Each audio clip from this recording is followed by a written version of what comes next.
Hey everyone, Patrick here with RAP4. Hey, I got an inquiry from a fellow Geardo named Paul Zaroff who described his kit for me, had a few questions about how he might want to arrange it.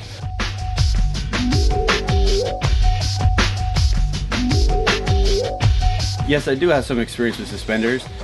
Standard issue web gear as far as just having a pistol belt with some ammo, some canteens, and using those suspenders to get the weight off your hips so that it's not sliding down.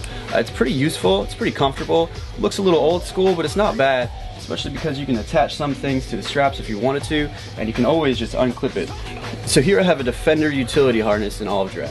Now this is just a real simple suspender system. It's got a couple of clips here that attach to the rings. It's pretty standard on battle belts. Now what it really serves to do is to, when you're running and that weight on the back of your belt, whether it's a tank like Paul has or any other kind of kit that you've got, it really, instead of it slamming and sliding the belt down to a point where you can't run, it connects it to your shoulder and keeps it from going any farther down. So when you're walking around, usually the weight's on your hips. It's where it's rested. But if you start to need to sprint or something like that, this prevents your belt from sliding down too far, for having to adjust it, from it getting too twisted. It's a really useful tool. If you don't have anything going on up here as far as a vest or anything like that, it definitely is a really good choice. Looks a little old school, but it's really comfortable. Don't really need any padding because it's not going to be on your shoulders the whole time if you have it on there right now.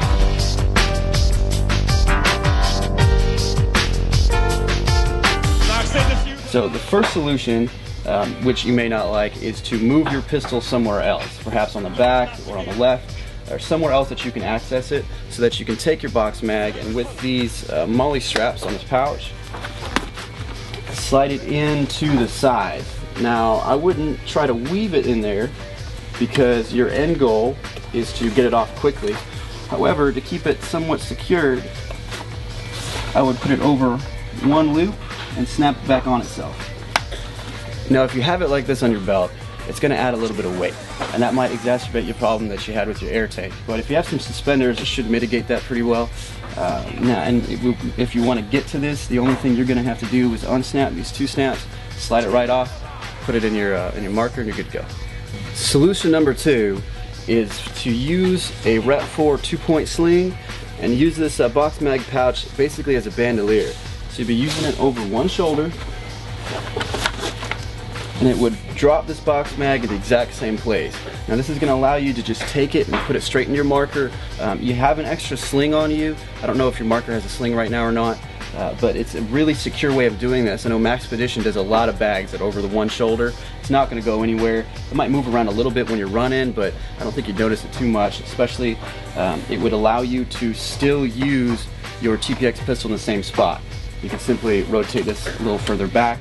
You use your pistol right here. Your pistol will probably retain this pretty well, moving around.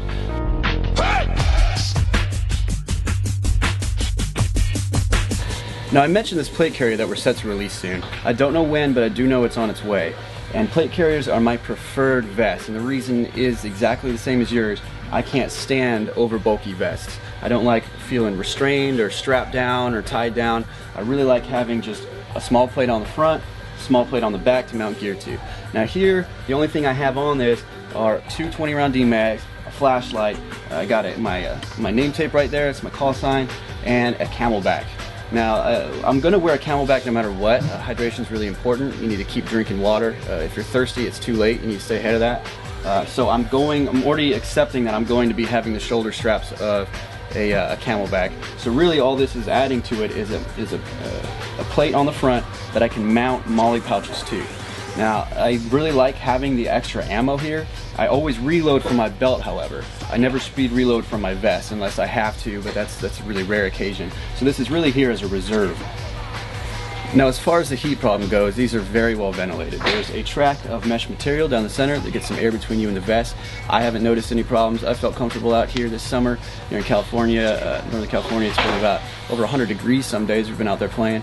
I've had a good time. Haven't noticed any kind of discomfort or anything. But if that is a concern of yours, then by all means go with the chest rig. Those have the open backs, I believe, so that it's even more breathable than this. Just be sure to give yourself a little bit of distance between your battle belt and the vest, and that's going to give you superior mobility. be able to kind of twist if you got to run. If you want to crawl or anything, nothing's going to be kind of tying you down or feeling like you're restricted in your movement. Hey, so thanks for watching. Outstanding questions. Really liking all the feedback we're getting on our Facebook page and all the questions for future videos. If you have anything that you think of, go to our Facebook page. That's facebook.com/RAP4USA and shoot me a message. Hey Patrick, I want to see a video on whatever it may be. Thanks for your time and we'll see you out there.